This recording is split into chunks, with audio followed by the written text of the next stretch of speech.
Больш за 3 десяткі расійскіх шахедаў зафіксавалі мінулую ночы ў небе над Беларусю. Лакацыю 6 з іх страцілі, паведамляе маніторынгавая група «Беларускі гаюн». Рэкордным паводле колькасці беспілотнікаў быў лістапад. Цягам мінулага месяца ў беларускую паветраную прастору заляталі ажно 152 шахеды. У эфіры «Аб'ектыў» падсумаванне галоўных падзеяў дня. З вами Юлія Лабанова. Вітаю і сёння ў выданні. Рэальны заробак у Беларусі працягвае павялічвацца. Ці сведчыць гэта пра паляпшэнне дабрабыту? Павінны казаць, што гэта не натуральны такі стан, бо ў нас падвышаюцца зараз заробкі менавіта таму, што не хапае працоўных рук у эканоміцы. Падтрыманне замест прызнання пагрозы нацыянальнай бяспецы. На канферэнцыі ў Вільні абмеркавалі праблемы і шляхі спрашчэння легалізацыі для беларусаў у Літве. Адзіны сродак вырашэння – гэта дыялог. На палітычным узроўні ён ідзе. Вадамёты, слезацечны газ, кардон паліцыі. У Грузію узмацняецца супрацьстаянне сілавікоў і ўдзельнікаў пратэстаў. На месцы падзеяў наш калега. Мирные протесты закончились, кажется, критическая фаза. Теперь все на своих принципиальных позициях. Грузинская мечта с той стороны, обычные люди с этой стороны. И когда закончится этот политический кризис, пока абсолютно непонятно. Беларускі рубель умацаваўся да долара і еўра. Па выніках гандляванняў на беларускай валютнай фондавай біржы амерыканская валюта падтаннела амаль на 4 капейкі. Еўрапейская здала каля 3,5 капеек. Курс долара усталяваўся на ўзроўні 3 рублёў 53 капеек, еўра на 22 капейкі даражэйшая. Здаў пазіцыі і кітайскі юань. Расійскі рубель узмацніўся. Долар і еўра няспынна даражэлі ў Беларусі з 11 да 28 лістапада. У выніку амерыканская валюта дасягнула гістарычнага максімуму 3 рублёў 60 капеек. Рэзкае падзенне курсу беларускага рубля да цвёрдай валюты адмыслоўцы тлумачаць аслабленнем расійскага рубля і новымі санкцыямі супраць Крамля, бо айчынная гаспадарка збольшага арыентаваная на расійскую эканоміку. Якой палітыкі ў дачыненні Беларусі будзе прытрымлівацца новы парламент Літвы? Ці працягнуць падтрымліваць дэмакратычныя ініцыятывы? Ці дачакаемся развязання праблемаў легалізацыі для беларусаў у Літве? Гэтыя ды іншыя пытанні літоўскія і беларускія дэмакратычныя палітыкі, даследнікі, дзеячы культуры і грамадскай супольнасці абмеркавалі ў Вільні на канферэнцыі «Беларусь-Літва» у будучыню праз агульныя каштоўнасці. Падрабязнасці ў Аліны Скрабуновай. Занадта доўгае чаканне дакументаў для дазволу на жыхарства ці хаджэння з апеляцыямі ў выпадку адмовы. Адны з найбольш частых праблемаў нашых суайчыннікаў у эміграцыі. Востра на сабе гэта адчулі беларусы ў Літве. Бо з аднаго боку за апошнія 4 гады не меней за 60 тысяч асобаў пераехалі з Беларусі менавіта ў балтыйскую краіну-суседку, што значна загрузіла яе міграцыйную службу. З другога рэжым Лукашэнкі прыклаў руку да падрыву даверу да беларусаў.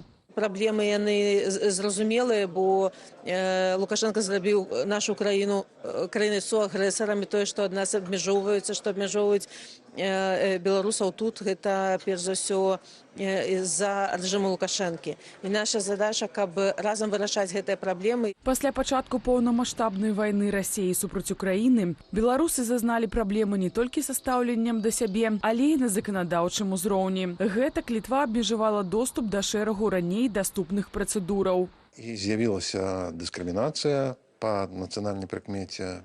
Тут можна казаць, наколькі это законна, незаконна, але зараз ёсць праблемы і з тым, што візы атрымаць цяжка, і з тым, што праехаць праз мяжу вельмі цяжка, і з тым, што дазвол на жыхарства не заўсёды беларусы атрымліваюць, і шмат іншых праблем. Праблему з легалізацыяй зрабіў відавочную выпадак былога добраахвотніка палка Каліноўскага Васіля Верамейчыка, якога міграцыйная служба Літвы прызнала пагрозою нацыянальнай бяспецы і якому забараніла ўезд у краіну. Экс-байца затрымалі ў В'етнаме, адкуль яго экстрадавалі ў Беларусь. На радзіме Верамейчыку пагражае больш за 20 гадоў няволі ці нават смяротнае пакаранне. Они участвовали, боролись за Украину, и мы оценим этот их подвиг и усилия, которые они прилагали, чтобы была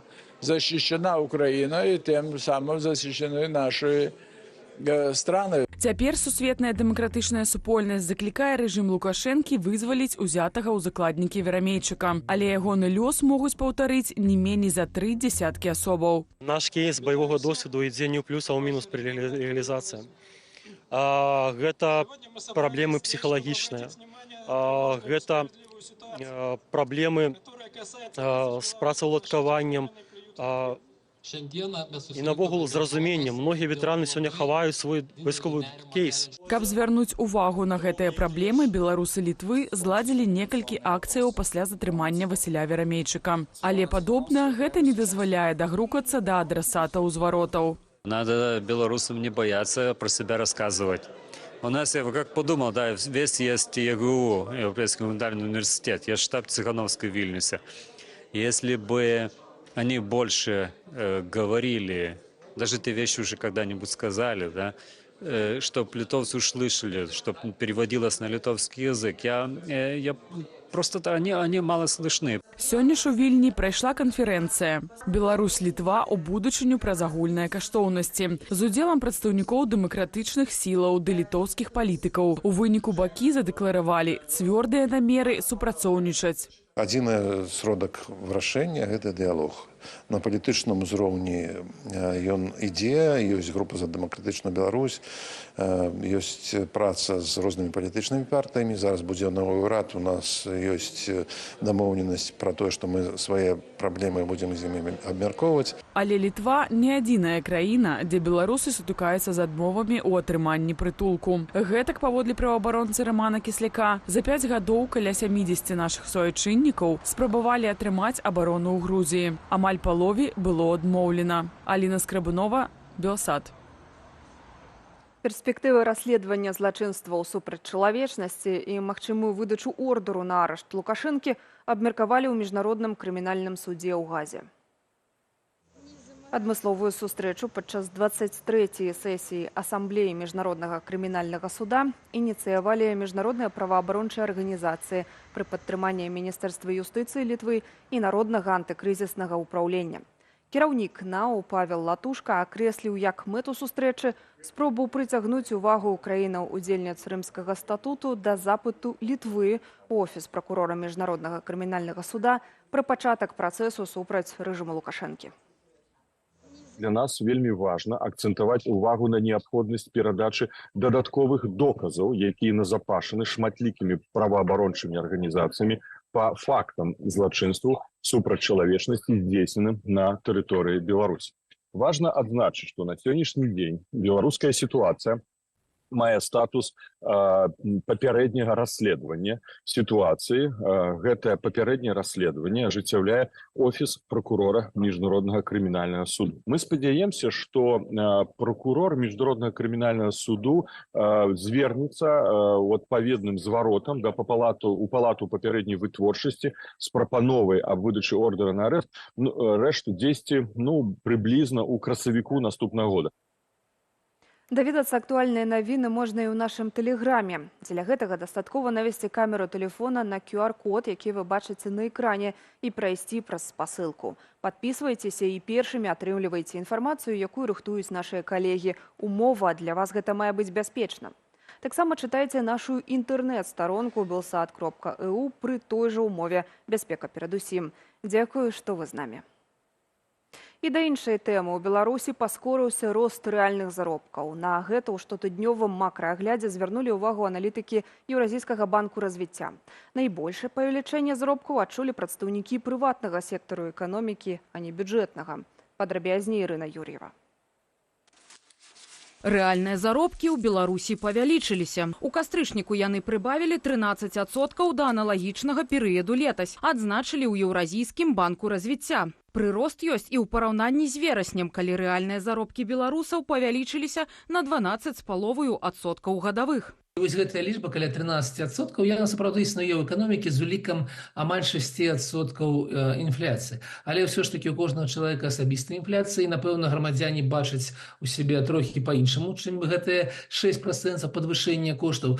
А па-другое, мы павінны казаць, што гэта не натуральны такі стан, бо ў нас падвышаюцца зараз заробкі менавіта таму, што не хапае працоўных рук у эканоміцы. Сітуацыю на рынку працы ў Беларусі, калі лічба вакансіяў устойліва павялічваецца, а колькасць занятых у эканоміцы скарачаецца, адзначылі і ў ЕАБР. Акурат з гэтым аналітыкі банку звязваюць больш актыўны рост рэальных заробкаў у прыватным сектары, чым у бюджэтным. Прыватны сектор рэагуе на тое, што адбываецца на рынку працы, і падвышае гэтыя заробкі, каб атрымліваць першую чаргу да сябе з гэтай працоўныя рукі. Бюджэтная сфера працуе па-іншаму, там ёсць такі часовы лаг, і там заробкі падвышаюцца праз рашэнне дзяржаўных органаў. Праблему дэфіцыту кадраў прызнаюць і ўлады. Прынамсі пра гэта на нарадзе ў красавіку гаварыў Лукашенко. Мы сегодня вынуждены говорить не о качестве подготовки кадров, а об их повальном дефиците, особенно рабочих. Аднак на дзяржаўных прадпрыемствах працягваюць звальняць людзей больш, чымся браць на працу. Паводле Белстату за 10 месяцаў сёлета гэты дысбаланс склаў амаль 39 тысяч чалавек. Сярод іншага звальненні перавышаюць найм у сельскай, лясной і рыбнай гаспадарцы, адукацыі ды апрацоўчай прамысловасці.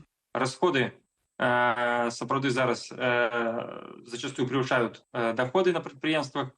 И просто для того, чтобы лепш звольнить одного человека, а его обязанности перенакировать на человека, который працует на предприятии, но заплатить ему не заробок гэтага чалавека, а, напрыклад, там 30% ад гэтага заробка. Акрамя эканамічных, ёсць яшчэ і палітычныя прычыны, адзначыў эксперт. З прадпрыемстваў дагэтуль звальняюць нелаяльных да рэжыму людзей. На вакантныя ж месцы з падачы Лукашэнкі плануюць актыўна ўладкоўваць пенсіянераў. Как известно, востребованность очень большая.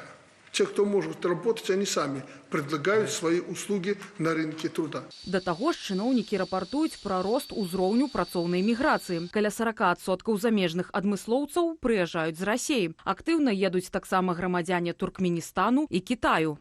Паводле працоўных дамоў у краіне працуе больш за 60 тысяч замежных грамадзянаў з больш як 130 краінаў свету. Большасць занятыя на рабочых спецыяльнасцях, 2/3 у сферы паслуг, перш за ўсё ў гандлі, гасцінічным бізнесе, транспартнай дзейнасці. Вось толькі пазбегчы кадравага дэфіцыту ў сферы паслуг не ўдалося. У Беларусі не хапае кухараў, паведаміла выданне .by. Чыноўнікі звязваюць гэта з нізкаю цікавасцю да прафесіі сярод моладзі. Выпускнікі ж пасля абавязковай адпрацоўкі сыходзяць з прафесіі праз нізкі заробак. Развязаць праблему ўлады прапаноўваюць коштам мэтавай падрыхтоўкі. Практыка паказвае, што ніколі гэта эфектыўным не было, і зараз гэтым эфектыўным тоже не будзе. Просто хіба што у дзяржаўных прадпрыемстваў зараз няма іншага выбору, таму што прапанаваць нармальны заробак яны не могуць, таму што яны закладнікі эканамічнай сітуацыі, которым зараз есть Беларусь. Таму маладыя спецыялісты харчовай галіны нярэдка шукаюць сябе па-за межамі краіны. Як адзначыла дзяржаўнае выданне, больш прывабнай і прыбытковай для іх становіцца праца на складах Wildberries і Озон у Расіі. Ірына Юрыева, Белсат.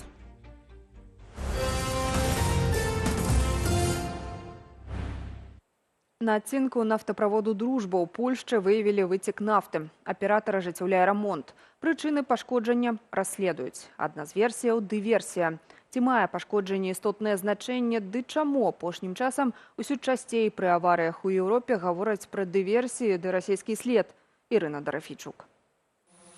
Поле заліло нафтаю. На захадзе Польшчы ля мястэчка Пневы ліквідоўваюць наступствы выцеку з нафтаправоду «Дружба». Аператар трубаправоду «Перн» адключыў адну з помпавых станцыяў, перакрыў і рамантуе пашкоджаныя ўчасткі.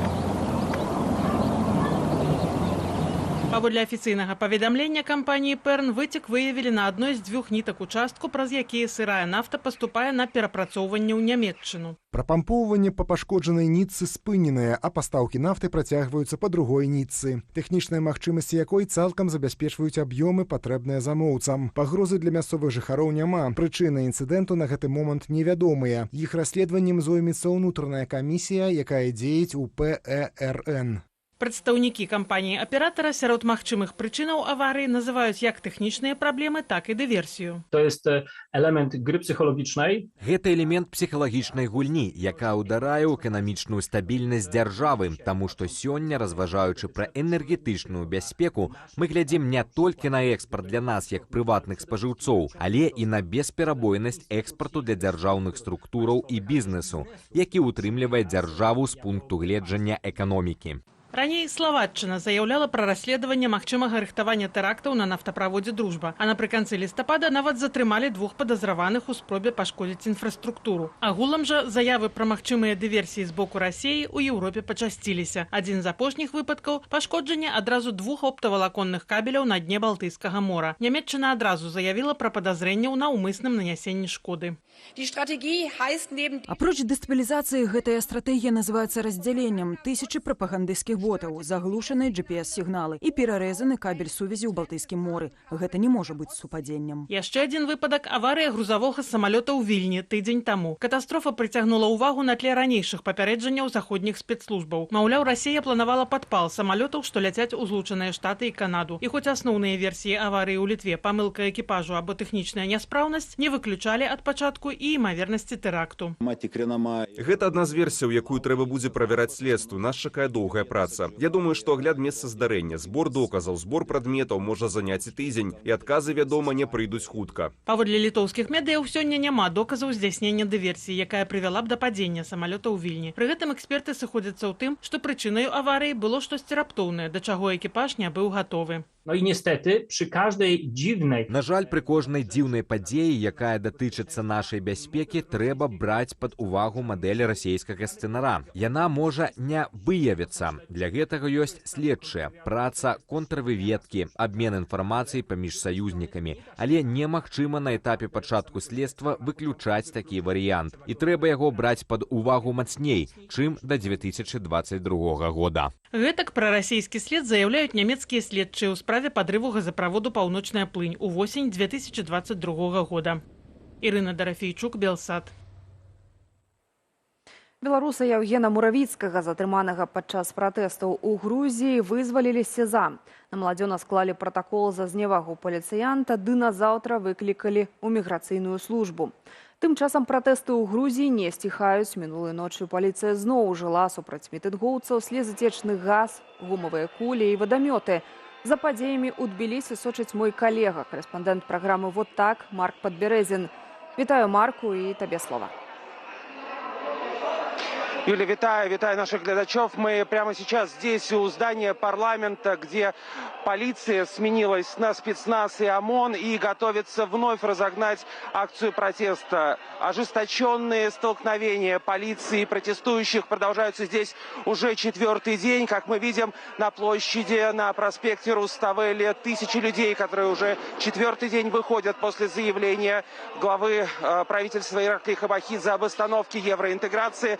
Мы знаем уже вот буквально через несколько, я думаю, что минут начнутся в очередной раз поливание протестующих водой, перцовым газом. И на самом деле вот мой оператор Кота Манагадзе, он сейчас пройдет со мной в эту сторону. Вот здесь видно, что около здания парламента, вот там появились полицейские, которые уже 2-й день тоже поливают людей слезоточивым газом. Этого не было в первые дни, но сейчас настолько ожесточенная и напряженная обстановка, которая здесь меняется буквально каждую минуту. Сегодня мы знаем о том, что в минувшую ночь опять были избиты протестующие. Протесты продолжаются буквально до самого утра.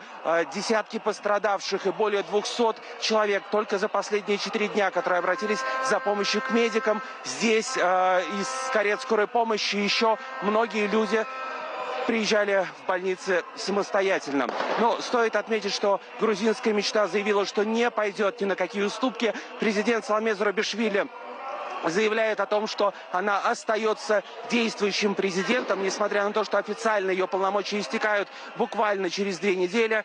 Но По сути, она сейчас является единственной легитимной властью, которую признают и Европейский Союз, и Соединенные Штаты. Мы продолжаем следить за тем, что происходит на улицах Тбилиси. Но, как вы видите, люди не расходятся. Полиция и ОМОН готовятся. Мы здесь остаемся, телеканал «Белсат», для того, чтобы объективно и честно рассказывать о том, какой политический кризис происходит прямо сейчас в Грузии. Юля. Дзякуй вялікі, Марк, за твою працу, за гэтыя падрабязнасці. Беражы сябе. Гэта быў Марк Падбярэзін, корэспандэнт праграмы «Вот так». І наступная навіна. Улады краіны ў Балтыі тым часам заявілі пра ўвядзенне нацыянальных санкцыяў супраць асобаў, адказных за брутальнае падаўленне акцыяў пратэсту ў Грузіі. Гэтак пад абмежаванне трапілі заснавальнік кіроўнай партыі «Грузінская мара», алігарх Бидзина Іванішвілі, а таксама службовыя асобы МУЗ Грузіі.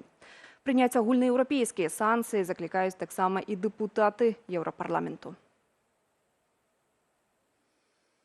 Сродкі супрацьпаветранай абароны, танкі «Леапард» і ударныя дроны. Канцлер Нямецчыны Оляф Шольц анансаваў у Кіеве новы пакет вайсковай дапамогі для Украіны.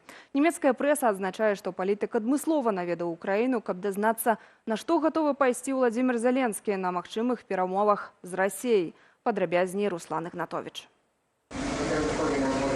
Канцлер Нямецчыны Оляф Шольц прыбыў у Кіеў з неанансаваным візітам. Гэта другая паездка нямецкага лідара ва ўкраіну з пачатку поўнамаштабнага ўварвання Расіі. Візіт адбываецца на фоне палітычнага крызісу ў нямецкім урадзе. Скорее всего, прощальный визит, то есть шансы на то, что Шольц переизберется в статусе канцлера, достаточно малы, и как будет выглядеть его дальнейшая политическая карьера, это мы посмотрим. Падчас візіту ў Кіеў Оляф Шольц паабяцаў новую партыю вайсковай дапамогі для ЗСУ. Пра гэта палітык паведаміў у сацыяльнай сетцы X. Нямецчына застанецца наймацнейшым прыхільнікам Украіны ў Еўропе. Пры сустрэчы з Владзімірам Зеленскім я абвяшчу пра дадатковае ўзбраенне на суму 650 мільёнаў еўраў, што маюць быць дастаўленыя ў снежні. У Міністэрстве абароны Нямецчыны удакладнілі, што Украіна атрымае сістэмы супрацьпаветранай абароны «Айрес-Т», танкі «Леапард-1» і ударныя беспілотнікі. А вось дальнабойная зброя, а менавіта крылатыя ракеты «Таурус» у пакет дапамогі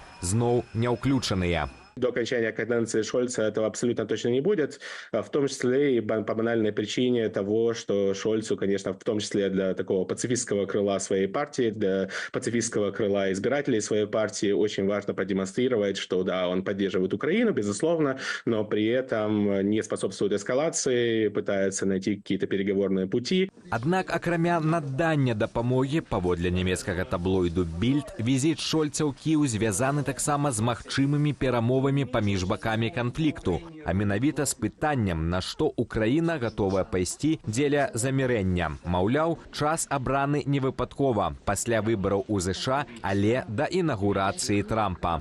Публічна украінскі лідар усё часцей кажа пра складанасці з вяртаннем захопленых украінскіх тэрыторыяў ваенным шляхам. Важно разумець, што мы ніколі юрыдычна не прызнаем аніякай акупацыі нашых земляў Расійскай Федэрацыяй. Мы не прызнаем гэтых земляў расійскімі. Гэта чыста нашыя землі. Гэта чыста нашыя людзі, часова акупаваныя. Вядома, все гэта вернецца. Вядома, мы хацелі б, каб большасць вярнулася дыпламатычным шляхам, каб не было такіх ахвяраў. Эксперт Цэнтру абаронных стратэгіяў і былы украінскі дыпламат Александр Хара сцвярджае, што словы Зеленскага трэба ўспрымаць як разважанні, а не пазіцыю украінскага боку ў выпадку перамоваў. Он не говорил о том, что он согласен на такой вариант. И это было бы чрезвычайно глупо со стороны любого переговорщика на любом уровне изначально говорить о том, что ты не будешь отстаивать какие-то позиции. Тым часам пракрамлёўскія медыі паведамляюць, што адміністрацыя Пуціна правяла для віцэ-губернатараў адмысловы семінар, прысвечаны рыхтаванню грамадскай думкі да заканчэння вайны. Чыноўнікаў арыентуюць на фармаванне правільнага вобразу так званай перамогі, які ўключае захаванне новых тэрыторыяў за Расіяй. І разам з гэтым у 2025 годзе Расія плануе прызначыць на бяспеку і абарону да 41% усіх бюджэтных выдаткаў. Руслан Ігнатовіч, Белсат. Міністерства замежных справаў Беларусі выказала падтрыманне кіраўніку Сірыі Башару Аль-Асаду ў сувязі з абвастрэннем грамадзянскай вайны. Вось урад Вялікай Брытаніі вінаваціць у эскалацыі канфлікту акурат самога Асада да ягонае нежаданне ісці на перамовы з апазіцыяй з разлікам на сілавое развязанне пры дапамозе Расіі ды Ірану. Тым часам групоўкі паўстанцаў працягваюць наступ, а войскі Асада губляюць з тэрыторыі. Александр Баразенко працягне. Правінцыя Ідліб ды найбуйнейшы горад Сірыі Алепа пад кантролем атрадаў паўстанцаў. Наступ, распачаты 27 лістапада, фактычна не сустрэў супраціву з боку урадавых войскаў Башара Аль-Асада. Гэта дазволіла паўстанцам заняць урадавыя і адміністрацыйныя будынкі, а таксама вайсковыя базы і склады войскаў Асада. Цяпер яны працягваюць рух у бок правінцыі Хама і сірыйскай сталіцы Дамаску. Прычым супрацьстаяць войскам Асада адразу некалькі груповак. Асноўныя з іх падтрымлівае Турцыя. Гэта сірыйскае свабоднае войска і ісламістская групоўка Хаят Тахрир аш-Шам, звязаная с террористами Аль-Каиды. На протяжении многих лет эта группировка контролировала провинцию Идлиб, не всю, но большую часть провинции Идлиб на севере Сирии и некоторые районы в соседних провинциях. Сам Башар Аль-Асад сёння ўпершыню з пачатку наступу паўстанцаў з'явіўся на публіцы. У сірыйскай сталіцы ён сустрэўся з міністрам замежных справаў Ірану. Раней прэсавая служба Асада толькі распаўсюджвала ягоныя звароты ды паведамленні пра перамовы з саюзнікамі Расіяй ды Іранам. Акурат дзякуючы вайсковай дапамозе гэтых дзвюх краінаў і групоўкі Хізбула рэжыму Асада раней удавалася кантраляваць большую частку тэрыторыі Сірыі. І цяпер пры наступе паўстанцаў расійская войска почало бомбовать Идлиб и захопленное Алеппо. Россия может быть готова вполне себе действовать теми силами, которые есть в Сирии, но явно не готова туда перебрасывать значительные дополнительные силы. Грамадзянская вайна ў Сірыі распачалася ў 2011 годзе пасля шматтысячных пратэстаў супраць улады Башара Аль-Асада. Цягам першых гадоў паўстанцам і групоўкам ісламістаў удалося ўзяць пад кантроль вялікую частку тэрыторыі краіны, у тым ліку заняць Алепа. Аднак умяшанне ў вайну расійскіх вайскоўцаў змяніла сітуацыю. Да сёлетняй эскалацыі маштабных баявых дзеянняў у Сірыі не вялося цягам 4 гадоў. Александр Баразенко, Белсад.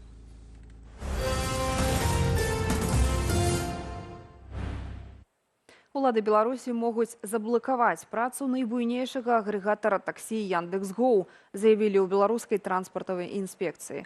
Прычына – праца на рэйсах кіроўцаў, якіх не ўключылі ў рэестр аўтамабільных перавознікаў. Новыя правілы для службаў таксі і індывідуальных перавозак запрацавалі ў Беларусі 1 лістапада. Паводле іх усе кіроўцы і фірмы-перавознікі мусяць быць зарэгістраваныя ў адзіным рэестры, ды выконваць шэраг патрабаванняў. Ужо ў першы дзень працы новых правілаў мноства кіроўцаў не выйшла на працу. Гэта прывяло да росту коштаў і павелічэння часу чакання аўтаў.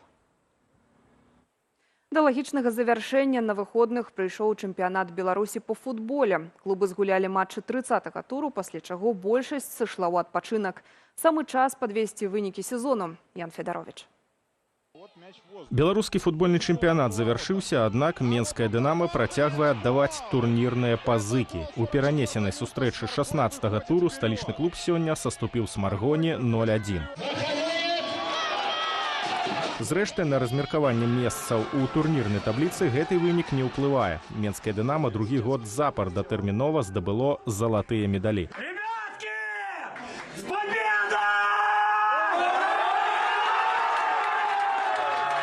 Супернікі наракалі на падключэнне адміністрацыйнага рэсурсу, які дазваляў «Дынамо» пераносіць гульні ў чэмпіянаце і кубку. Команды суперніцы мелі куды больш спрыяльны графік для іх. Што тычыцца графіка мінскага «Дынамо», тое, што там перасунулі пару матчаў, я проста ні разу не пабачыў, каб гэта неяк негатыўна паўплывала на клубы, з якімі яно сустракалася. То бок ладно б там бы забралі дзень адпачынку ў Батэ там ці ў Нёмана, яны б патрапілі ў горшыя умовы, але нічога такога. На міжнароднай арэне менскі клуб сёлета таксама выступіў лепш за іншыя беларускія каманды. Ён прабіўся ў групавы этап лігі канферэнцыяў. Аднак вынікі там сумныя – 4 паразы ў 4 гульнях. По турнирной таблице все видно, по сути дела. То есть «Динамо» не конкурирует абсолютно. Даже с Легией счет 4-0, но при всем уважении к польскому футболу, Легия – это не суперклуб. Двубой з Легіяй, якога не паказалі ў Беларусі, тым не менш атрымаў шырокі розгалас. І не праз разгромную паразу «Дынама». Беларусы Польшчы прынеслі на гульню бел-чырвона-белыя сцягі, а таксама згадалі загінулых заўзятараў «Дынама», якія ваявалі ў палку Каліноўскага. А днямі апублікавалі адмысловы зварот да клубу з заклікам не падтрымліваць рэжыму Лукашэнкі. Мы ведаем, што сярод вас застаюцца годныя людзі. Не давайце гэтым мярзотнікам запляміць сябе і імя клубу. Як у 1940-е і 50-е дынамаўскія футбалісты гулялі не за цанаву. Гэтак і цяпер вы гуляеце не дзеля вусатай пачвары, а за тысячы заўзятараў. Не забывайцеся пра гэта. Што ж да іншых клубаў у гэтым сезоне, то колішнія гранды працягваюць дэградаваць. Барысаўскі «Батэ» заняў 8-е месца. Гэта найгоршы паказнік з моманту выхаду ў эліту. «Шахцёр» увогуле пакідае вышэйшую лігу. Гэты і мінулы чэмпіянат гарнікі пачыналі з вялікім мінусам пунктаў. Іх пакаралі за фінансавыя махінацыі і дамоўныя гульні. Няма ні кроплі шкадавання. Калі каманда парушыла правілы, то мусяць быць санкцыі. Калі у Італіі Ювентус патрапіўся на махінацыях, яго спусцілі ў міноры і ніхто там не перажываў, што такое «Шахцёр», гэта што, нейкая выбітная з'ява. Звычайная беларуская каманда, у якой ёсць грошы і якая яшчэ гэтымі грашыма па-дурному распараджалася. Беларускіх заўзятараў у гэтым сезоне чакаюць яшчэ 2 гульні лігі канферэнцыяў, а таксама апошні перанесены матч чэмпіянату паміж менскім і берасцейскім «Дынама». На дадатак «Нафтан» і «Ніва» правядуць двубой за права выступаць у вышэйшай лізе. Ян Федарович, Белсат. Дэманстрацыя падтрымання Украіны – сігнал для Пуціна. Канцлер Нямецчыны Оляф Шольц наведаў Кіеў. Пра значэнне візіту мой калега Сергей Падсасонны паразмаўляў з экспертам Цэнтру абаронных стратэгіяў і былым дыпламатам Александрам Харам. Глядзіце праз імгненне ў праграме «Белсат-Зум». У мяне на гэтым уся інфармацыя. Зычу спадарству добрага вечара. Да сустрэчы на Белсаце.